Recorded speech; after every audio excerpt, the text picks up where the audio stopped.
नमस्कार मित्रांनो, सर्वात अगोदर आपल्या सर्वांचं फिजिक्स अकॅडमीमध्ये खूप खूप स्वागत आहे. या ठिकाणी आज आपण आपला 11वीचा फिजिक्स सुरू करतोय. याच्यामध्ये तुम्हाला 14 चॅप्टर्स आहेत जवळपास. या 14 चॅप्टर्समध्ये तुम्ही जर व्यवस्थित बघितलं तर आपण सुरू करतोय बेसिक ऑफ फिजिक्सचा जो आपला मुख्य चॅप्टर आहे तो म्हणजे मोशन इन प्लेन. आता जर आपण बघितलं तर मोशन इन प्लेनमध्ये कोणकोणत्या कन्सेप्ट्स आहेत. कन्सेप्ट तुमच्या पूर्णपणे तुम्हाला बेसिकपासून ॲडव्हान्सपर्यंत याच्यामध्ये बघायला मिळतील. व्हेलॉसिटी आहे, डिस्टन्स आहे, डिस्प्लेसमेंट आहे, स्पीड आहे, ॲक्सेलरेशन आहे, त्याचं ग्राफिकल रिप्रेझेंटेशन्स तुम्हाला याच्यामध्ये बघायला मिळतील. आपण याच्यामध्ये इक्वेशन्स ऑफ मोशनचा पार्ट बघणार आहे. त्यानंतर याच्यामध्ये आपण प्रोजेक्टाईल मोशन, सर्क्युलर मोशन याचे काय बेसिक आणि ॲडव्हान्स पार्ट याच्यामध्ये डिस्कस करणार आहोत. आता सुरुवात जर करायची झाली तर मोशन इन प्लेन चॅप्टर कसा आहे, याच्यामध्ये आपण मोशनचा स्टडी करतो पूर्ण बेसिक टू ॲडव्हान्सपासून. कन्सेप्ट काय बघणार आहे, पहिल्यांदा आपण याच्यामध्ये इंट्रोडक्शनचा स्टडी करणार आहोत. नंतर distance, displacement, speed, velocity, acceleration यासारख्या कन्सेप्ट आज आपण आजच्या लेक्चरमध्ये स्टडी करणार आहोत. जेवढ्या होतील तेवढ्या कन्सेप्ट आपण आजच्या लेक्चरला कव्हर करूया, बाकीचे आपण नेक्स्ट लेक्चरमध्ये डिस्कस करू. ठीक आहे, तोपर्यंत सर्वांनी लेक्चरला जास्तीत जास्त शेअर करा, लाईक करा, सबस्क्राईब करा. ठीक आहे, पहिली कन्सेप्ट आहे आपली याच्यामध्ये तर मोशन. मोशन काय असतं, मोशनबद्दल कोण काय सांगेल?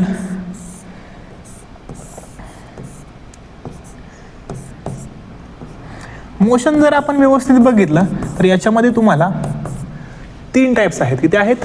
3 टाईप्स. कोणकोणते? तर 1D motion, 2D motion, also 3D motion. आता ही 1D motion, 2D motion, 3D motion नक्की असते काय? 1Dला आपण म्हणतो 1 डायमेन्शनल मोशन, 2Dला आपण म्हणतो 2 डायमेन्शनल मोशन, 3D आहे 3 डायमेन्शनल मोशन. आता हे जे डायमेन्शनल आहे याला आपण डायरेक्शनल सुद्धा म्हणू शकतो. 1D म्हणजे जी एकाच डायरेक्शनमध्ये आहे, 2D 2 डायरेक्शन्समध्ये आहे, 3D 3 डायरेक्शन्समध्ये तुम्हाला बघायला मिळेल. हे आहेत आपल्या डिफरंट टाईप्स ऑफ मोशन. आता व्यवस्थित बघितलं तर 1D तुम्हाला फक्त एक रेषीय मिळेल, त्याला आपण लिनियर सुद्धा म्हणू शकतोय. ठीक आहे. 2D बघाल तर 2D मध्ये तुम्हाला 2 ॲक्सिस येतील, एक्स आणि वाय. हे 2 ॲक्सिस स्टडी करून जी कुठली मोशन येईल त्याला आपण 2D म्हणतो. म्हणजे याचे आपण मेजरमेंट असो ते मेजरमेंट एक्समध्ये पण घेणार आहोत आणि वायमध्ये सुद्धा घेणार आहोत. ठीक आहे. 3D बघाल तर 3D मध्ये आपल्याला 3 ॲक्सिस येतील. कोणकोणते? पहिला असेल एक्स, दुसरा असेल वाय, तिसरा असेल झेड. जसं की आपण एका जर क्युबिकल बॉक्स घेतला आणि हा बॉक्स जर तुम्हाला व्यवस्थित स्टडी करायचा आहे तर हा तुम्हाला 3D मध्ये व्यवस्थितपणे स्टडी करता येईल. हा आपला एक क्युबिकल बॉक्स आहे जो आपण 3D मध्ये बघतोय म्हणून आपण याला क्यूब म्हणतो. ठीक आहे. हा झाला आपला मोशनचा पार्ट. किती टाईप आहेत? 1D, 2D, 3D. ही बेसिक टाईप्स व्यवस्थित बघितलं याच्यामध्ये. तर पुढचा जो पार्ट आहे याच्यामध्ये पहिली कन्सेप्ट आहे आपली डिस्टन्स. तुमच्यापैकी कोण सांगेल का बाळांनो की डिस्टन्स म्हणजे काय? याच्या अगोदर तुम्ही डिस्टन्स स्टडी केलेला आहे का? ठीक आहे, आपण इथे बघूया याच्यामध्ये डिस्टन्स म्हणजे काय. डिस्टन्स आपण काय म्हणतो? The actual path covered by a body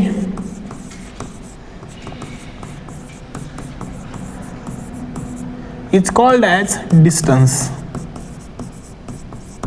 म्हणजे आपल्या बॉडीनं जो काही कुठल्याही मोशनच्या दरम्यान ॲक्च्युली पाथ कव्हर केलेला असेल त्याला आपण डिस्टन्स म्हणणार आहोत. तो पाथ लॉंग असू द्यात, शॉर्ट असू द्यात किंवा आणखीन शॉर्टेस्ट लॉंगेस्ट कोणत्याही फॉर्ममध्ये असू द्यात, जो आपण कव्हर करणार त्याला आपण डिस्टन्स म्हणणार आहोत. ऑल्सो याच्यामध्ये डिस्टन्स SI युनिट जे आहे ते जर आपण बघितलं तर ते काय असेल रे? डिस्टन्स आपण कशामध्ये मेजर करतो?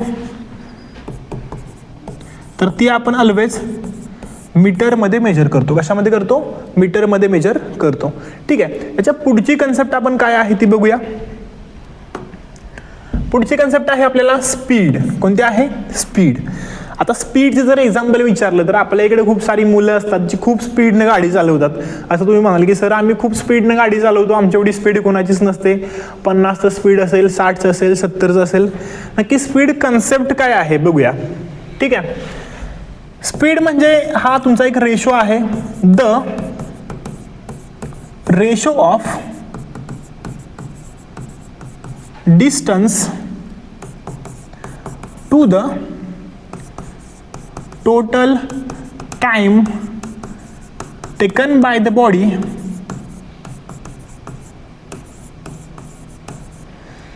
is called as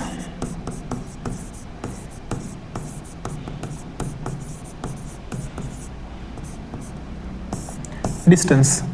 काय सांगितले त्यांनी तुम्हाला? स्पीड म्हणजे काय? हा तुमचा एक रेशो आहे. कुणाचा रेशो आहे? Distance to the total time. म्हणजे तुम्हाला एखादं डिस्टन्स ए या पॉइंट पासून बी या पॉइंटला जायचं आहे, तर ए पासून बी ला जाण्यामध्ये तुमचं डिस्टन्स सपोज 10 मीटर आहे, तर हे 10 मीटर डिस्टन्स जाण्यासाठी तुम्हाला किती टाइम लागेल, या दोघांचा जो तुम्ही रेशो घ्याल तो तुम्हाला येईल एक्झॅक्टली स्पीड. मग याचा फॉर्म्युला काय होईल रे बाळांनो? फॉर्म्युला होईल speed is equal to distance upon time. काय होईल? डिस्टन्स अपॉन टाइम हा होईल तुमचा फॉर्म्युला या ठिकाणी स्पीडसाठी. महत्त्वाचा आहे हा क्वेश्चन, पण तुम्हाला इम्पॉर्टंट आहे. 1 मार्कला विचारला जातो. हा फॉर्म्युला पण इम्पॉर्टंट आहे, 1 मार्कला विचारला जातो. ऑल्सो याच्यामध्ये आपण स्पीडसाठी जर SI युनिट बघितलं तर ते SI युनिट नक्की काय असतं ते सुद्धा बघूया. ठीक आहे. SI unit of speed is, तर ते तुम्हाला स्पीडसाठी मिळेल मीटर पर सेकंड. काय मिळेल? आता मीटर पर सेकंडच का? डिस्टन्स आपण मीटरमध्ये मेजर करतो, टाइम आपण सेकंदामध्ये मेजर करतो, म्हणून तुम्हाला या ठिकाणी मीटर पर सेकंड हे SI युनिट बघायला मिळतंय. ठीक आहे. ऑल्सो याच्यामध्ये आपण याच्या डायमेन्शन्स काढायचे झाल्या तर तुम्हाला काय मिळतील रे dimensions? Dimensions of speed are, पहिली गोष्ट तुम्ही म्हणणार की सर डायमेन्शन म्हणजे काय? ज्याला आपण L, M आणि T मध्ये रिप्रेझेंट करतो त्यांना म्हणतो dimension. L for length, okay, M for mass आणि T फॉर टाइम. आता पहिली तर गोष्ट अशी, याच्यामध्ये SI युनिट काय आहे? मीटर पर सेकंड. मीटर आहे, मीटरला कुठला इंडायसेस आहे का कुठला नाही? 1 आहे. सेकंडला कोणता आहे का कोणताच नाही तर 1 आहे. मग मीटर पर सेकंड आहे. मीटर म्हणजे काय आहे? ही लेंथ आहे तुमची, इथं लेंथ येईल डिवाइडेड बाय सेकंड. सेकंड म्हणजे काय आहे? टाइम. मग मीटर रेस टू किती आहे? 1, लेंथ रेस टू 1 येईल. सेकंड रेस टू किती आहे? 1, टाइम रेस टू 1 येईल. हा टाइम मला वर आणायचा आहे. मग काय होईल तुम्हाला इथं तयार? L1 T - 1. या फॉर्ममध्ये लिहायचे झाले तर LM T मध्ये Lचा 1 लिहा आहे असा, Tला -1, Mला 0 येईल. ठीक आहे. मग ह्या होतील आपल्या डायमेन्शन 1, 0 आणि -1. ठीक आहे. डिस्टन्समध्ये तुम्हाला याच्यामध्ये काही डाऊट आहे का अजून? डेफिनेशन आपण बघितली, फॉर्म्युला बघितला, त्याचा SI युनिट बघितलं, ऑल्सो त्याचे डायमेन्शन सुद्धा बघितले. तुम्हाला स्पीडवरून कोणताही प्रश्न येऊ द्यात, कसाही प्रश्न येऊ द्यात, तुम्हाला याच्यावरून सॉल्व्ह झालाच पाहिजे. याच्या पुढची कन्सेप्ट आपण बघतोय. पुढची आपली कन्सेप्ट आहे कन्सेप्ट ऑफ व्हेलॉसिटी. ठीक आहे.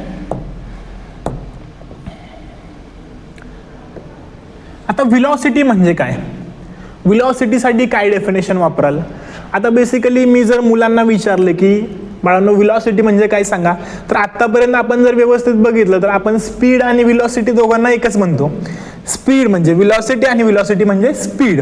म्हणजे एखादी आपण मोशन फॉलो करतोय, आपली समथिंग स्पीड आहे 60 मीटर पर सेकंड किंवा 60 किलोमीटर पर हवर एवढी स्पीड आहे, तर त्याला आपण काय म्हणू? आपल्या बॉडीची व्हेलॉसिटी पण तेवढीच आहे.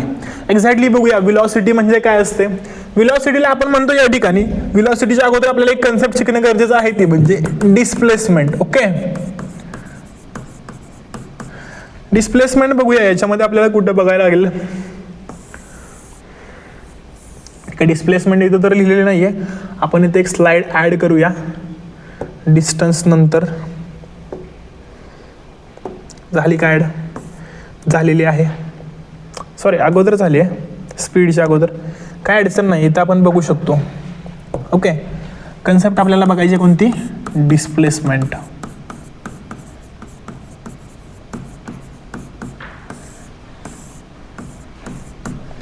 ठीक आहे. यासाठी मी तुम्हाला पहिल्यांदा एक डायग्राम देतो.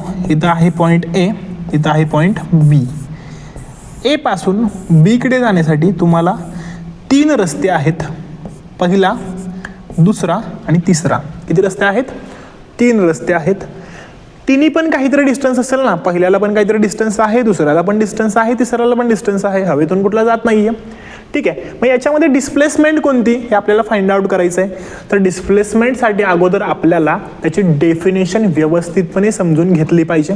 बघूया काय आहे डिस्प्लेसमेंटला. आपण काय म्हणतो, डिस्प्लेसमेंटला आपण या ठिकाणी म्हणतो the shortest distance between any two positions is called as displacement. काय आहे definition, the shortest distance between any two positions is called as displacement. म्हणजे कोणत्याही दोन पोझिशन्समधलं जे कमीत कमी अंतर असेल त्याला आपण काय म्हणणार आहोत, डिस्प्लेसमेंट.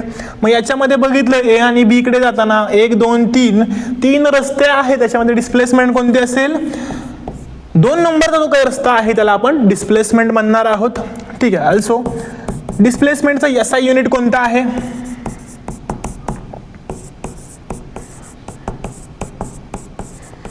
कोण सांगेल रे, ते पण तुम्हाला इथं मीटरच बघायला मिळेल. डिस्प्लेसमेंट सुद्धा आपण मीटरमध्येच मेजर करतो.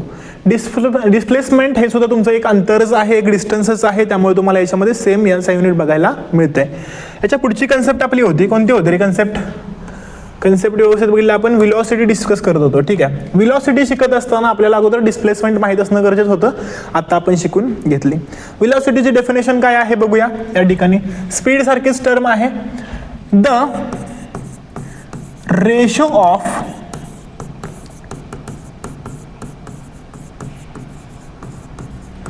डिस्प्लेसमेंट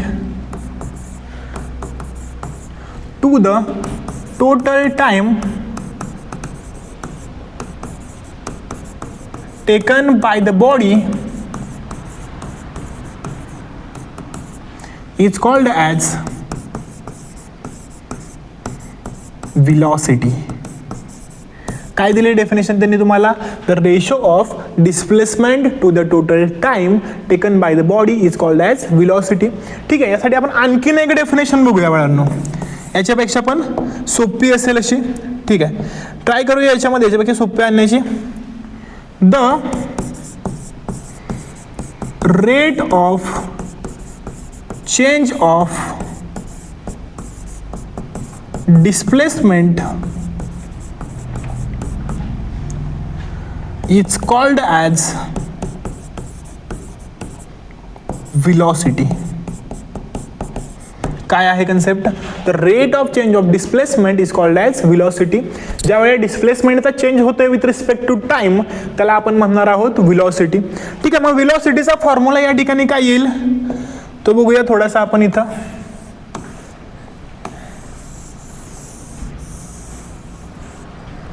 हे होती आपली पहिली कन्सेप्ट, त्याच्यानंतर दुसरी डेफिनेशन. याच्यामध्ये तुम्हाला जी सोपी वाटेल ती तुम्ही प्रिपेअर केली तरीही तुम्हाला चालू शकते. ठीक आहे. व्हेलॉसिटीसाठी आपण फॉर्म्युला बघतोय, काय येईल रे फॉर्म्युला, डिस्प्लेसमेंट अपॉन टाइम. काय येईल, डिस्प्लेसमेंट अपॉन टाइम हा आपल्याला व्हेलॉसिटीसाठी या ठिकाणी फॉर्म्युला बघायला मिळेल. अजून काय लिहू शकतो, व्हेलॉसिटी फॉर व्ही. ठीक आहे. स्पीड पण आपण व्ही मध्येच घेतो. डिस्प्लेसमेंट कशामध्ये घेतो, एक्स मध्ये घेतो, x by time T. Also याला मी काय म्हणू शकतोय, dx बाय dt पण म्हणू शकतोय. जर बदलतं डिस्टन्स असेल, डिस्प्लेसमेंट कंटिन्युअसली बदलत असेल विथ रिस्पेक्ट टू टाइम त्याला आपण dx बाय dt म्हणणार आहोत. मग v is equal to dx by dt पण तुम्हाला बघायला मिळतंय. याचं SI युनिट जर आपण बघितलं काय येईल रे, कोण सांगेल, SI unit for velocity is काय येईल, मीटर पर सेकंड येईल. काय येईल बाळांनो, मीटर पर सेकंड. व्हेलॉसिटी मेजर आउट करण्यासाठी जे काही SI युनिट आहे ते आपल्याला मीटर पर सेकंड बघायला मिळतंय. ठीक आहे. व्यवस्थित बघितलं, इकडे तुम्हाला डेफिनेशन होती, या ठिकाणी अजून एक डेफिनेशन आहे. या ठिकाणी तुम्हाला व्यवस्थितपणे खूप छान प्रकारे एक फॉर्म्युला दिलाय, सोप्यात सोपा. Velocity is equal to displacement upon time. हा पण त्याचाच फॉर्म्युला आहे, हा त्याचा SI युनिट आहे. हे 1 मार्कला इम्पॉर्टंट आहे, हे 1 मार्कला इम्पॉर्टंट आहे. दोन्ही मध्ये कुठलं पण करा. फॉर्म्युला 1 मार्कला इम्पॉर्टंट आहे, आपल्याला एक्झाम्पल सोडवायचे त्याच्यावरती भरपूर. हा पण फॉर्म्युला 1 मार्कला इम्पॉर्टंट आहे, फॉर्म्युला विचारला जाईल किंवा example.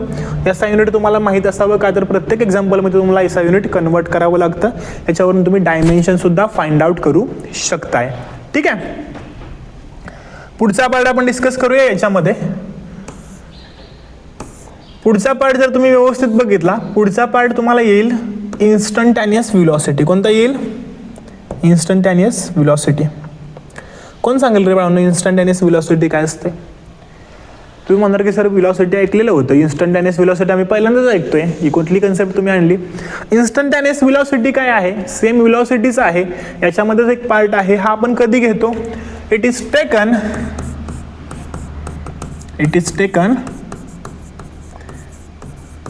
when time interval is very small.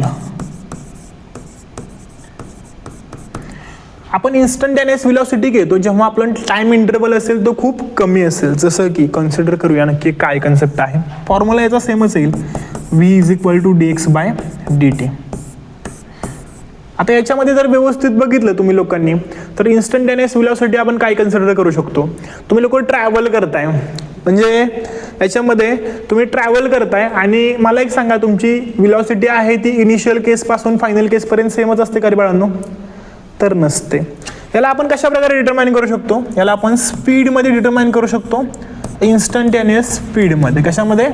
इन्स्टंटॅनियस speed. आता इन्स्टंटॅनियस स्पीड काय आहे?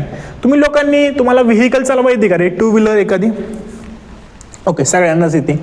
स्कूटी असेल किंवा बाईक असेल, त्याच्यावरती तुमच्या समोर एक बसवलेलं असतं, त्याला आपण म्हणतो स्पीडोमीटर. काय म्हणतो? स्पीडोमीटर. ओके, हा स्पीडोमीटर नक्की कॉन्सेप्ट काय आहे? आता स्पीडोमीटर जर तुम्ही व्यवस्थित बघितला, तर तुम्ही जेव्हा तुमची बाईक स्टार्ट करताय, त्याला ॲक्सेलरेटर द्याल. ॲक्सेलरेटर दिल्यानंतर तुमची बाईक मूव्ह करायला सुरू होईल.